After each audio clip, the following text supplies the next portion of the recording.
अस्सलाम वालेकुम स्टूडेंट्स, मैं आपका computer science instructor Suhail Arshad और आज के इस सेशन में खुश आमदीद।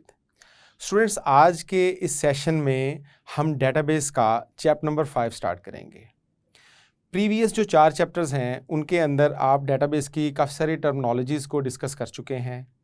चैप्टर नंबर 5 एक्चुअली इसकी प्रैक्टिकल इम्प्लीकेशंस का है। हम इसमें डेटाबेसेस बनाना सीखेंगे। चूँकि हमारे पास जो डेटाबेसेस के लिए टूल है वो MS एक्सेस है हमारे सिलेबस के अंदर। MS एक्सेस 2000 या 2003 आप इंस्टॉल कर लें और उसके ऊपर जो मैं आपको प्रैक्टिस करवाऊंगा आप उसको एज इट इज़ जो है वो साथ साथ प्रैक्टिस करते रहें। स्टूडेंट्स, इसमें हम देखेंगे कि माइक्रोसॉफ्ट एक्सेस का IDE एनवायरनमेंट क्या है और उस IDE एनवायरनमेंट के अंदर जो है वो डिफरेंट जो हमारे पास ऑब्जेक्ट्स हैं डेटाबेस के वो क्या हैं। तो आज के लेक्चर में हम इस चैप्टर का फर्स्ट पार्ट करेंगे एंड देन नेक्स्ट लेक्चर के अंदर हम इसके जो डेटाबेस के ऑब्जेक्ट्स हैं उनको डिस्कस करेंगे। तो चलिए आइए आज का लेक्चर स्टार्ट करते हैं। जो टॉपिक्स बेटा इस चैप्टर में हम कवर करेंगे उनमें माइक्रोसॉफ्ट एक्सेस को हम देखेंगे कि माइक्रोसॉफ्ट एक्सेस क्या है, माइक्रोसॉफ्ट एक्सेस के एडवांटेजेस क्या हैं, डिसएडवांटेजेस क्या हैं, माइक्रोसॉफ्ट एक्सेस जो है उसकी जो एप्लीकेशन विंडो है वो क्या है, इसी तरह से IDE क्या है, इंटीग्रेटेड डेवलपमेंट एनवायरनमेंट, उसके एडवांटेजेस और डिसएडवांटेजेस क्या हैं। इसी तरह से उसके बाद हम रिलेशनल डेटाबेस मैनेजमेंट सिस्टम देखेंगे। फिर हम डेटाबेस के विज़ार्ड को डिस्कस करेंगे। डेटाबेस विज़ार्ड क्या है, किस तरह से जो डेटाबेसेस हैं वो क्रिएट की जा सकती हैं, जो डेटाबेस की MS एक्सेस की एप्लीकेशन विंडो है वो क्या चीज़ है, डेटाबेस विंडो क्या चीज़ है और उस डेटाबेस विंडो में पाए जाने वाले जो ऑब्जेक्ट्स हैं वो क्या हैं। सबसे पहले हम माइक्रोसॉफ्ट एक्सेस MS एक्सेस से स्टार्ट करते हैं। MS एक्सेस को हम कहते हैं ये एक popular relational database management system है। रिलेशनल मतलब RDBMS, ऐसा डेटाबेस मैनेजमेंट सिस्टम जिसके अंदर हम टेबल्स यूज़ करते हैं। ये यूज़ किया जाता है ताकि हम डाटा को स्टोर कर सकें और प्रोसेस कर सकें। ये आसान है, यूज़ करने में आसान है, इजी टू लर्न है, इजी टू यूज़ है। क्यों? क्योंकि इसके अंदर जो है वो हमारे पास ग्राफिकल यूज़र इंटरफेस होता है। हमने पिछले चैप्टर्स में भी पढ़ा था, हमने पार्ट 1 में भी ये बात पढ़ी थी कि जिस जगह पर GUI आ जाए, ग्राफिकल यूज़र इंटरफेस आ जाए, वहाँ पर हमारे लिए काम करना बहुत आसान हो जाता है।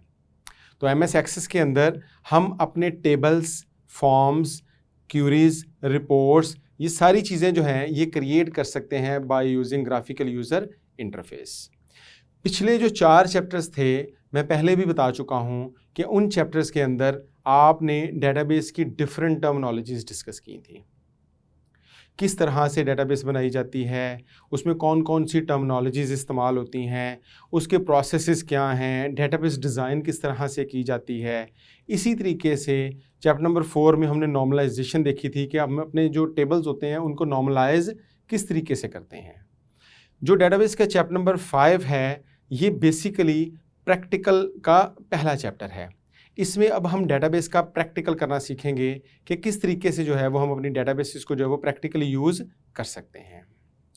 सबसे पहले इसमें हम डिस्कस करते हैं कि माइक्रोसॉफ्ट एक्सेस के एडवांटेजेस क्या हैं, क्यों हम माइक्रोसॉफ्ट एक्सेस को ही प्रेफर कर रहे हैं अपने सिलेबस के अंदर।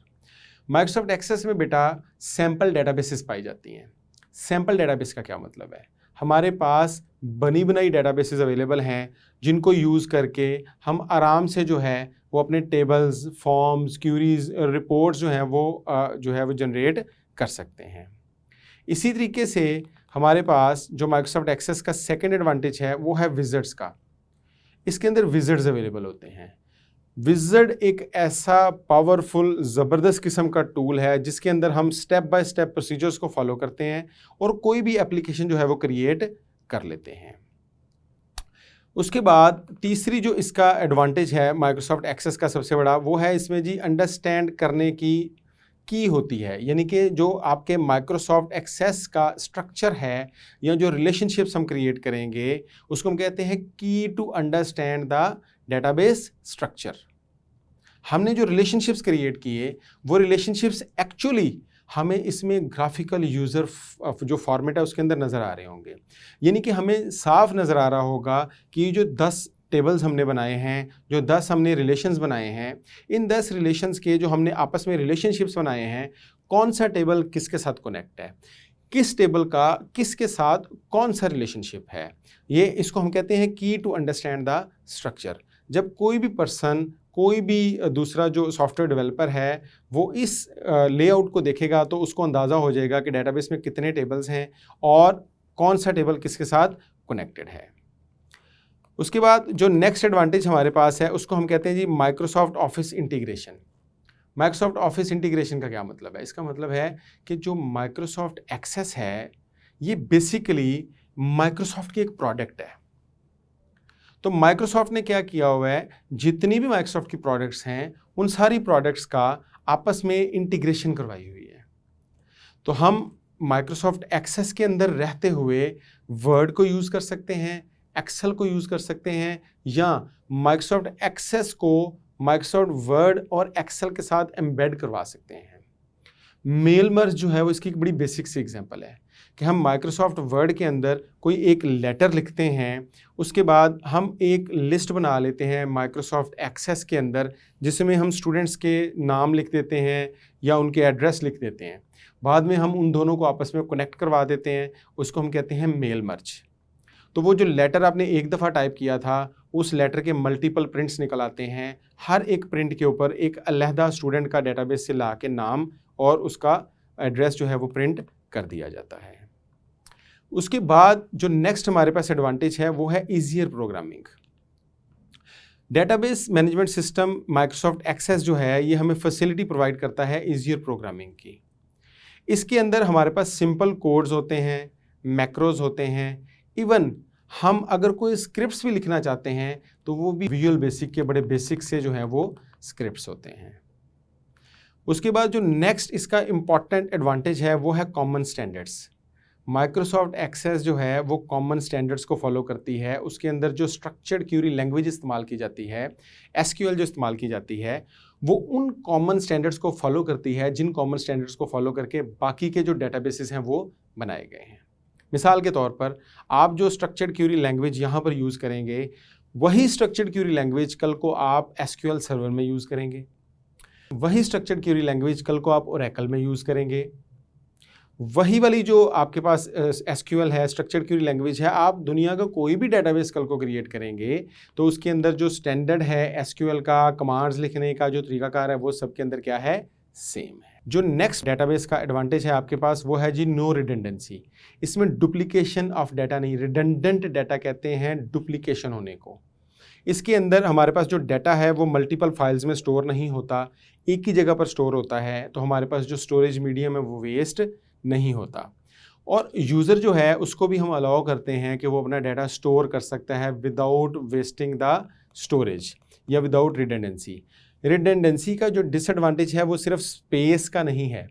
रिडंडेंसी जो है, रिडंडेंट डाटा जो है वो बेसिकली कल को जब आप डेटाबेस से डाटा गेट कर रहे होते हैं तब भी आपके लिए प्रॉब्लम जो है वो क्रिएट करता है। और ये सारी चीज़ें हम पिछले चैप्टर्स हैं उनके अंदर कवर कर रहे हैं। नेक्स्ट जो बेटा टॉपिक आज हमने डिस्कस करना है वो हमारे पास है IDE। क्या है IDE? जब हम माइक्रोसॉफ्ट एक्सेस की विंडो को ओपन करते हैं तो वो जो विंडो हमें नज़र आती है उसको हम कहते हैं IDE, इंटीग्रेटेड डेवलपमेंट एनवायरनमेंट। एक ऐसा एनवायरनमेंट जिसके अंदर एक ही जगह पर आपको डेटाबेस बनाने की, चेंज करने की, फॉर्म क्रिएट करने की, रिपोर्ट्स क्रिएट करने की, डेटाबेस के बैकअप रखने की, मैक्रोज क्रिएट करने की, ये सारी की सारी ऑप्शन जो हैं वो एक ही विंडो के अंदर एक ही जगह पर अवेलेबल है। इसको हम कहते हैं इंटीग्रेटेड डेवलपमेंट एनवायरनमेंट।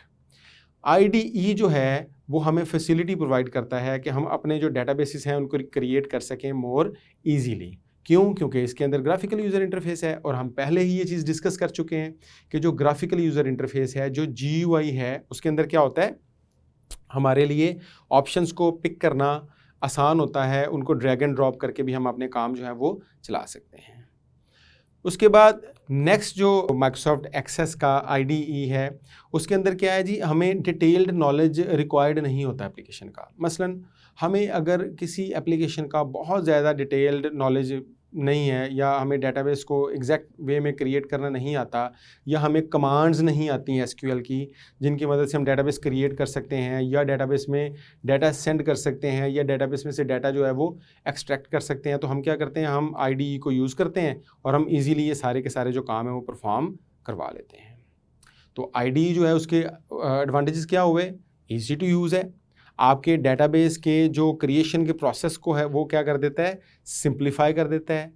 आपको डिटेल्ड नॉलेज नहीं भी है तो आपको जो है वो डेटाबेस बनाने में क्या होगी, आसानी होगी। फिर इसमें बहुत सारी ऐसी फैसिलिटीज़ आपको मिल जाती हैं जिसके ज़रिए आप डाटा में से डाटा सर्च कर सकते हैं, सॉर्ट कर सकते हैं, ठीक है, हम रिट्रीव कर सकते हैं, डाटा स्टोर कर सकते हैं, उसको वापस गेट कर सकते हैं। फिर दूसरा इसके अंदर फैसिलिटी होती है जिसके अंदर हम डिफरेंट बटन जो हैं वो बड़ी आसानी के साथ जो है वो क्रिएट कर सकते हैं। अगर हम आईडीई के डिसएडवांटेजेस की बात करें तो आईडीई के नॉर्मली डिसएडवांटेजेस कोई नहीं होते, इनको हम लिमिटेशंस कह सकते हैं कि जी इसमें थोड़ी मेमोरी ज़्यादा रिक्वायर्ड होती है, चूँकि जीयूआई ज़्यादा पावर यूज़ करता है तो उसके लिए ज़्यादा अच्छे प्रोसेसर चाहिए होते हैं, ठीक है। और दूसरा ये कि जिन लोगों को आईडीई से ही डेटाबेसेस बनाने की आदत पड़ जाती है वो फिर डेटाबेस से डायरेक्ट इंटरेक्शन आहिस्ता आहिस्ता क्या कर देते हैं, ख़त्म कर देते हैं, और उनकी कमांड जो है वो आहिस्ता आहिस्ता इसके ऊपर क्या हो जाती है, कम हो जाती है। सबसे पहले हमने आज देखा कि एमएस एक्सेस क्या है, एमएस एक्सेस का आईडीई क्या है। अब हम देखते हैं कि आरडीबीएमएस, जिसको हम रिलेशनल डेटाबेस मैनेजमेंट सिस्टम, आप पिछले चैप्टर्स में रिपीटेडली ये टर्म पढ़ते आए हैं, रिलेशनल डेटाबेस मैनेजमेंट सिस्टम, ये क्या है। आरडीबीएमएस बेटा वैसे कलेक्शन है प्रोग्राम्स की that are used to create and maintain a relational database management system. R का मतलब है रिलेशनल, इसका मतलब है कि इसके अंदर जो डाटा स्टोर होगा वो रिलेशंस के अंदर होगा, टेबल्स के अंदर होगा। रिलेशन बेसिकली एक टर्म है जो हम टेबल के लिए डेटाबेस के अंदर जो है वो यूज़ करते हैं। हर टेबल का आरडीबीएमएस के अंदर एक यूनिक नाम होता है और उस यूनिक नाम की बेस पे ही हम उसको क्या कर लेते हैं, आइडेंटिफाई कर लेते हैं। आज के बेटा जो टॉपिक्स हमने डिस्कस किए जिसके अंदर हमने देखा कि माइक्रोसॉफ्ट एक्सेस क्या है। माइक्रोसॉफ्ट एक्सेस जो है वो आपके पास एक ऐसा पावरफुल टूल है जिसके अंदर आप डेटाबेसेस क्रिएट कर सकते हैं आईडीई को यूज़ करके, इंटीग्रेटेड डेवलपमेंट एनवायरनमेंट को यूज़ करके। इसी माइक्रोसॉफ्ट एक्सेस के अंदर हमारे पास सैम्पल डेटाबेसेस अवेलेबल होती हैं। उन सैम्पल डेटाबेसेस की मदद से हम अपने जो टेबल्स हैं डिफरेंट वो क्रिएट कर सकते हैं। हम जो सैम्पल डेटाबेसेस हैं उनको यूज़ करके फॉर्म्स, रिपोर्ट्स, ये सारी चीज़ें जो है वो क्रिएट कर सकते हैं।